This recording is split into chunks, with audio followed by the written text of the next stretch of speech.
Hello everyone, my name is Pixlriffs, and today, as you can see from the top of the screen, we are looking at a Bedrock Beta, and you might be wondering exactly why, or maybe you've already heard. I'm a little bit late to the party on this one, but I'm excited to show you that Bedrock Edition Beta has just got the first look at the mountain generation changes coming to the Caves and Cliffs update in Minecraft 1.17 for both Bedrock and Java Edition sometime this summer. And despite the fact the update is coming this summer, we have quite a wintry scene here. These are the brand new mountain generations. I'm going to be putting the seeds for each of these worlds in the comments. One thing to note before you set your world up is that you will need to go into the settings of the world. This is before you even generate the world in the first place. You're probably going to want to put it in creative so you can fly around a little bit, or maybe you want to tackle these in survival. I might do that later in this video. The seed for this world is right there. You want to go down into the experiments tabs down here and enable caves and cliffs. That is the way you're going to find this new generation popping up in your world. And to be honest,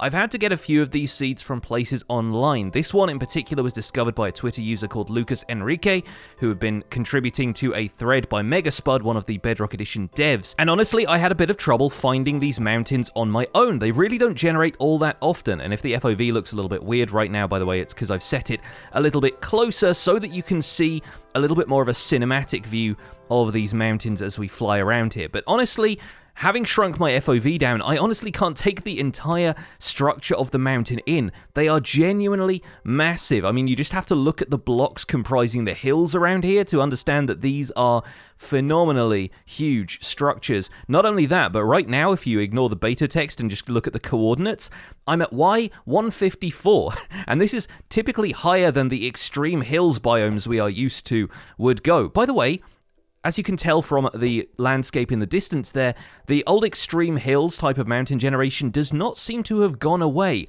in these snapshots, meaning they will still generate throughout the world. They will probably be called something different, since in Java Minecraft, when you look at the biomes now, these are labeled mountains. This, however, is a real mountain, and you'll find these kind of sparingly throughout the world. The idea is that they are going to be rare enough that finding one still feels like a special event. And speaking of special events, I am more than excited about the amount of emerald ore and coal we'll be getting from these mountain peaks, because, oh boy, it looks like we have quite a lot of it here.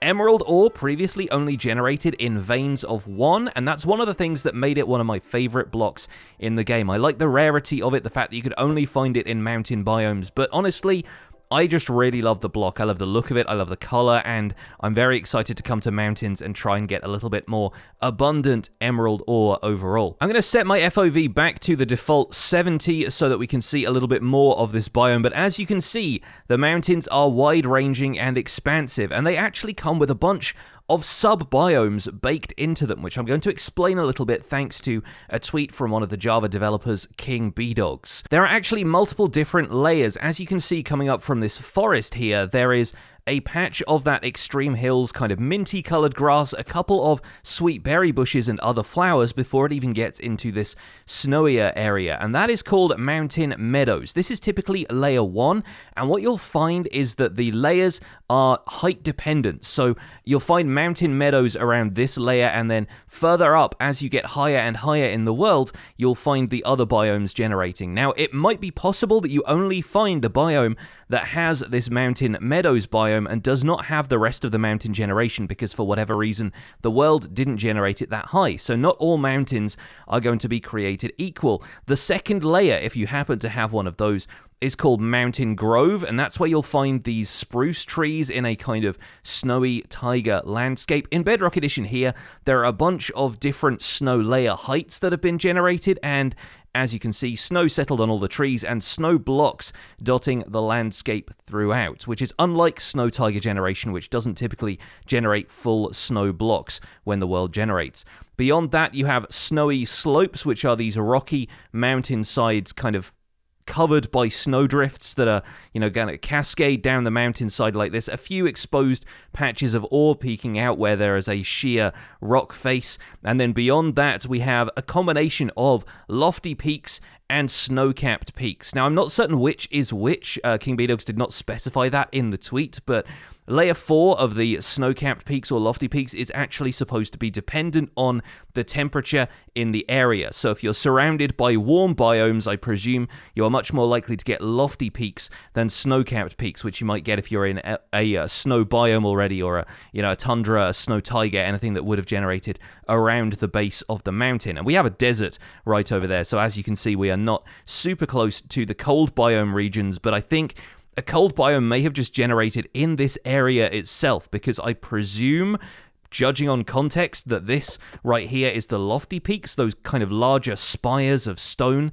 sticking out of the mountains, and the rest of this is snow-capped peaks where you can see a lot more compressed ice or packed ice has generated. From what I can tell, this is just packed ice and regular ice, though it doesn't seem to have any blue ice scattered throughout here. That's all pretty much just packed ice and regular ice, but that's really cool, and another source of a large amount of packed ice if you want that for some of your redstone contraptions and various other bits and pieces like that. But if the mountains aren't high enough, you might not even get a chance to see these at all, so you're going to have to go looking a little bit further afield if you want the mountains. The fact is, though, that they look dynamic and beautiful. I love the different layers of them, and the fact that their height can go up to higher than the previous world limit is frankly pretty fantastic. If I go up to the top of this part of the mountain here, which seems to be the highest peak in the region, you'll see right now I'm standing at Y256, but for the Bedrock Beta purposes, the height limit has been increased, as it has been in Java when we've been looking at new, deeper caves, and the height limit in Bedrock Edition worlds with the Caves and Cliffs experimental features toggled is now 320. So you'll notice a little bit of a difference in chunk loading, but mostly the performance has stayed pretty good for me. Obviously, I have a bit of a beefy setup here, but you're looking at a whole lot of blocks that go all the way up to the previous world height. So that is a fantastic thing to look at in a brand new Minecraft world. And as the moon rises and the sun sets, that beautiful sunset on the horizon, you might be wondering, Pix, does this work with the RTX lighting engine? And the answer to that is absolutely it does. So I'm here in the same world recreated with the RTX texture pack enabled, and I decided to save them as two separate things because switching resource packs around is a little bit of a pain. But as you can see, we have a mountain here working with the RTX lighting engine, the shadows, the chaos, the goats. It's all here. It's all here. And goats, by the way, look absolutely fantastic. Look at them flying through the air. So pretty and majestic. As you can see here, RTX is working splendidly in this beta version. The only reason I didn't start the video in RTX to begin with is because of the limited render distance. Because the RTX lighting engine is going to be so much more graphically intensive than the regular default Bedrock lighting engine, then they've actually reduced the render distance to a maximum of 24 chunks compared to the maximum on default Bedrock, which I think is 128, or at least that's somewhere around where I have it set. So as you can see, I've maxed out my render distance here, and we can't see that desert in the distance. We can't even take in the full scope of the mountains without them disappearing into the render fog. So that's going to be an interesting decision for those of us who favor Minecraft RTX. Are you going to want to take a look at these mountains with a limited render distance when there is so much more that cannot be seen with the naked eye in RTX? It's going to be an interesting challenge, but obviously, of course, we can remove the RTX effect like so, and you sort of see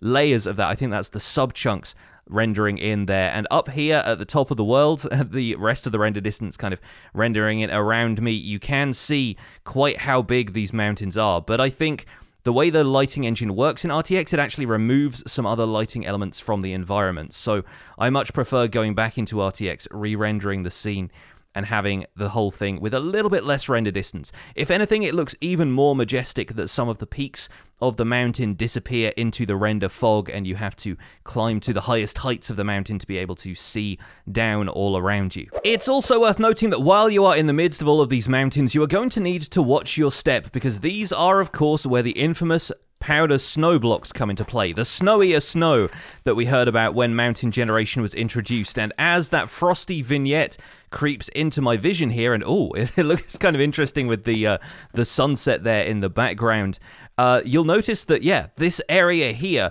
the kind of central divot of all of these mountains, has a whole bunch of packed powdered snow all just kind of churned in here. And I think this may be intentional. It may be that the powder snow kind of collects at the base of all of these mountain areas, or it may be a little bit more randomized. But as you can see, there's a whole patch of it here. It's kind of distinguishable even in the RTX engine, just a little bit more grainy than the average snow. Like up here, we are definitely on normal snow. As you step down onto those, you start to sink into it, and as you can see, once you get to the bottom here, you're going to sink in quite a way, and it's sort of impossible to get out unless you're wearing leather boots. Or if you're like me and you're in creative, you can just fly out there, and presumably you can dig your way out of it with a shovel as well. But the fact is that powder snow is now generating naturally in the world, and is a massive hazard to anybody who wants to explore these mountains. And I don't know about you, but I really love the ambience we get here at night when the moon comes out and everything is decorated with this beautiful blue glow, and the goats roam around and leap from block to block up here in the mountains. And honestly, now that these mountains have been added into Bedrock Edition betas, I really feel like the goats feel like they make a lot more sense with how tall some of these mountain areas are. The goats really feel at home amongst these frosty peaks, so that's super awesome to see them in their natural habitat, having a wonderful time and leaping from block to block. This one is determined to show me his butt, though. There he is. Look at this absolute prince. What a legend. In a different test world, I had a go at generating a mountain here, which, as you can see, doesn't have those snow-capped peaks in it. It ends up with just a couple of lofty peaks here and there, but mostly some snowy slopes, some mountain grove, and a few mountain meadows dotted around the outside. But here is where I was doing a few more tests with the RTX lighting engine. As you can see, I've actually manually placed buckets of lava around here, little lava pockets that might generate naturally as lava lakes in these mountains. And then if I run a time set night command, let's actually set it to midnight so you get a more dramatic effect here, you will see that the mountain really starts to come alive with pockets of light, and that's all generated by single lava sources for the most part, often flowing down the mountain sides here. But I've noticed lava really throws light in RTX a lot further than the average torch does. You know, you're not going to find a great deal of local illumination coming from torches and some of those smaller light sources, but lava just glows so hot and so bright that it can light up an entire mountain area, even if the light isn't sufficient for block light to prevent mob spawns. I expect some of the snow layers around here might be doing something along those lines anyway. And yes, as you can see, the goats are still making their home around the lava pools. Let's hope they don't end up jumping into the lava quite yet. But I really love the glow that this provides. I think it's such an atmospheric touch. And all of that with just a single lava source coming down the side of the mountain there, melting the snow layers as it goes, but leaving the snow blocks intact, which I think is great. A lot of the time when you're working with terrain like this, you don't want all of the snow layers to go away, and the natural snow blocks aren't going to melt under any circumstances. So I think this generates really nicely, and it's really cool to see the effect that lava has on the surrounding environment. There's also a little bit of lava down there in that giant ravine, which leads all the way down to the bottom of the world, it looks like. And yes, we have some really interesting terrain up here in Bedrock Edition now.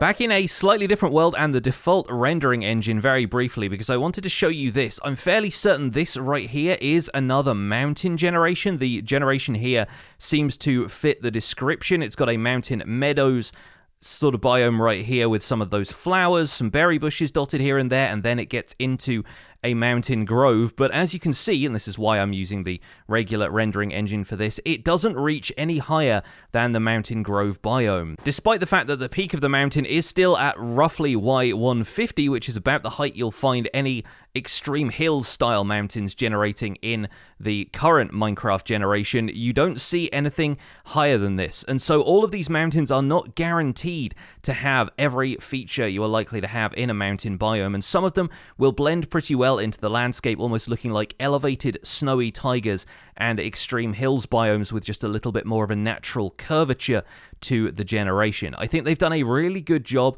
of maintaining some slightly more natural topography. I believe that's the correct technical term, and so you'll find these are more like rolling hills extending out of plains or forests nearby into the mountain areas, as opposed to the extreme hill style generation, which often has a lot of overhangs and kind of jagged sections and can seem a little bit abrupt and sudden compared to these mountains. They've got a lot more grass in them than the stone and gravel that you'll find generating in extreme hills, and I'm quite happy that those don't seem to be going away, because they are, of course, really great sources of gravel as you explore the overworld. So these mountains will be fewer and further between, but they have a bit of variety to them, and you're not always going to find every single feature packed into the mountain biomes that you discover. But enough creative flybys. I think it's time to attempt to summit one of these mountains in survival mode. So we're going to name this Beta Mountain RTX Survival, because I will be going with RTX enabled. We're going to leave the difficulty on normal, but keep the game mode on survival. Let's show coordinates, and I am going to use one of the world seeds that I was using previously so that we do know where those mountains are. Going to go into resource packs and enable Kelly's RTX. That's my preferred RTX pack, and we're going to go back into the game settings so that I can show coordinates, and we're also going to have the Caves and Cliffs experimental toggle enabled there, so we can check out the Caves and Cliffs stuff, and the mountains are definitely going to generate. We're not going to activate any cheats or anything like that. We're going to hit create, and this being a seed that we've already explored a little bit in creative, I know where the mountains are, so that's the main thing. I want to make sure that we can get a good start here. We're going to grab some birch trees, we're going to punch wood, make a boat, and sail on over there, because our next challenge will be how we end up climbing the mountain to begin with. So I grabbed enough stone for my first wooden pickaxe. I'm going to grab a bunch of stone to get some more wooden tools and make another axe, because I did accidentally turn a lot of my wood into sticks. Still not entirely used to the Bedrock Edition crafting system after all this time. It's a little bit different from the Java recipe book, of course, but it's always fun to explore these new features, and I'm really glad that Bedrock Edition has got access to more features in the beta, because I noticed a few Bedrock players kind of disappointed they couldn't get in on the action that we are having in Java with all the snapshots. And personally, I think the way it works with the differences between Java and Bedrock betas, and why Bedrock doesn't get as many betas as Java does, is because it's a lot easier for the Mojang team to push out a test version of Java Edition, because it's like an environment they control completely, compared to Bedrock Edition, which has to go through certification processes for the Microsoft Store and all of the different environments that can host Bedrock beta editions, which I'm fairly certain is just Windows 10 mobile for Android and Xbox. So unfortunately, if you play on another version, if you play on console or iOS, you're probably going to have to wait until the full version to check out these features for yourself. But promise you, it's going to be worth it, because these features so far have seemed pretty fantastic, and presuming they're implemented mostly the same way in Bedrock Edition as they are for Java, the caves are going to be really, really fun to explore. Hopefully, though, the mountains are going to be just as fun, and we're going to make our way over there now that we are more or less kitted up, and we're going to make our best attempt, I'll say, at climbing some of these mountains. And as the mountain biome comes into view, we honestly can't see all of it yet, because we are still so low down in the world. And I have a feeling the main problem here is that it's going to be a lot of jumping, but first our problem is where to find somewhere to make land. We don't really have a great deal of areas around here which are shallow enough. You know what, I think I might actually make our first foray into these mountains from this section over here, because the terrain can get a little steep in places as these mountains rise out of the sea. So we're going to have to find a way to, make land over here. We can get out of the boat, break that on down just in case we need it again, and let's start the climb. While I'm here in the forest biome, I am going to have to try and track down some food, which is where these sheep come in pretty handy if we need to cook ourselves some mutton. There we go, we have our first snow over there. We're already coming up to Y100. And as I said, there are chances to find stuff like berry bushes around here, so there's always going to be the opportunity to get a little bit of food casually from them. But berries are really a snack food. They're not going to provide sustenance for you all of the time. So while the berry bushes are, of course, sustainable, you might want to find some more sustaining sources of food. We've made it to the mountain grove, though, and I like the fact that there are different layers of snow in here. I really hope they keep that. Oh, we hit some powder snow there that I did not realize. Okay, I'm going to have to dig my way out of there. It's a little bit treacherous, isn't it? We're also seeing a few more white bunnies in here, so that's an ample opportunity to pick up some rabbit hide if we want to make bundles in the finished generation. And that, as we round the corner, as we make it over this first ridge, is a majestic sight in the distance. And that, just looking at that, makes me want to climb it. Even if we hadn't already seen it in the creative flyby, I would be determined to climb to the summit of this mountain at this point and reach those lofty heights. That's such a cool view of the terrain, and it really makes a difference seeing it from the ground instead of just flying past in creative. It feels like an objective to me now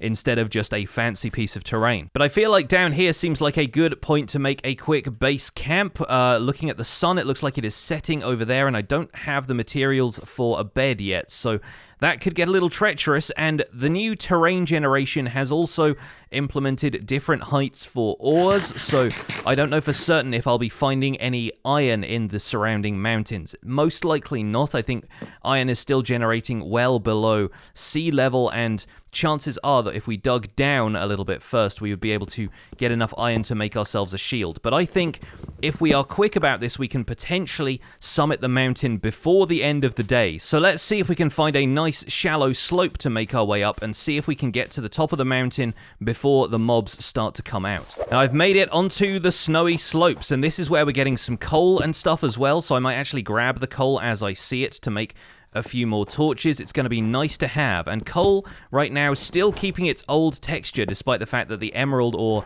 has a new texture and a few of the other ores do as well. So I expect that has yet to be changed over, but some of the textures are looking a little bit different now. I can see the goats over there climbing the mountain with me, and I don't believe goats drop wool. I think for now they only drop their horns, so we're actually going to see a little bit of... Oh, okay, we've actually entered an area where there's powder snow, which is going to be a little bit of a problem for me if I don't get out of it nice and quickly. Yeah, that's going to be a concern. If you're climbing these mountains on foot, you're going to want to make sure you have some leather boots on you so you avoid areas of powder snow like that. But look at that, we've made it up to one of the icier peaks of the area, and it looks like as the sun is setting, we might just about be able to make it to the tip of these mountains. Well, the evening has rolled on, and we are very close to summiting the mountain here, but it looks like we aren't going to be able to make it all the way to the top in a single day, which is actually pretty cool, to be honest. The fact that once you find one of these mountains, it takes more than a day to climb is frankly pretty impressive. That's some large terrain right there, and I'm trying to parkour my way up some of these mountain areas instead of breaking it too much, just because I feel like the terrain is going to be a little bit more treacherous. But there we go, there's some emerald ore right here in the side of the mountain, and this is really what I came for. Oh, you know what? It's not that the coal texture is the same, it's that my RTX resource pack still hasn't taken the newer textures into account. Well, not to worry, we're going to leave the emeralds there anyway, frankly, because I always feel like silk touching emerald ore instead of mining it. Emeralds are cheap, you can get them from villages basically anywhere, but emerald ore is something that I always want to preserve. So let's head up to the top of the mountain here and take a look at the landscape around us at night, because we are very, very close to the tip of this peak. We are reaching some of the tallest terrain known to Minecraft right now. We're at 220 and still climbing. This is absolutely fantastic to explore. And I made it up to the peak, not quite the tallest peak of the area, but certainly one of the higher ones. We're at Y240 right now, and I have 1.5 shanks of hunger left. It has taken a lot of energy to get up to the mountain, and you know what, let's go one stage higher. There don't seem to be too many mobs around that are going to spoil my fun. Let's make our way to the very top of this mountain here, and let's call it for the episode there. Well, here we are, folks, on top of the world, illuminated by the moonlight, looking at the nighttime mist around the outside of this majestic mountain biome, and I've got to say, this is really quite the experience. If you're an explorer in Minecraft, finding one of these mountains is going to be such a fun thing to do, and I can only imagine that once you get to the top of one of these mountains, it's going to feel like quite the achievement until a mountain goat hops up beside you, rams you, and sends you hurtling down into the valleys below. But I think this seems like a really nice place to end the episode. We have conquered one of the newer terrain generations in Minecraft, and it's been a little bit easier than exploring the caves has. There's a few less hostile mobs around here, although who knows, we could see strays spawning in these biomes, and I'm sure plenty of other stuff besides is going to make climbing these mountains a real challenge. But that's where we're going to wrap it up for today, folks. Thank you so much for watching this little look at the Bedrock Beta Mountains. We should hopefully see these features coming to Java in the near future, along with all of the Java snapshot features coming to Bedrock as well. Hopefully you enjoyed the video. Please leave a like on it for me if you did enjoy it. Subscribe if you want to see more, and I'll see you guys soon. Take care. Bye for now.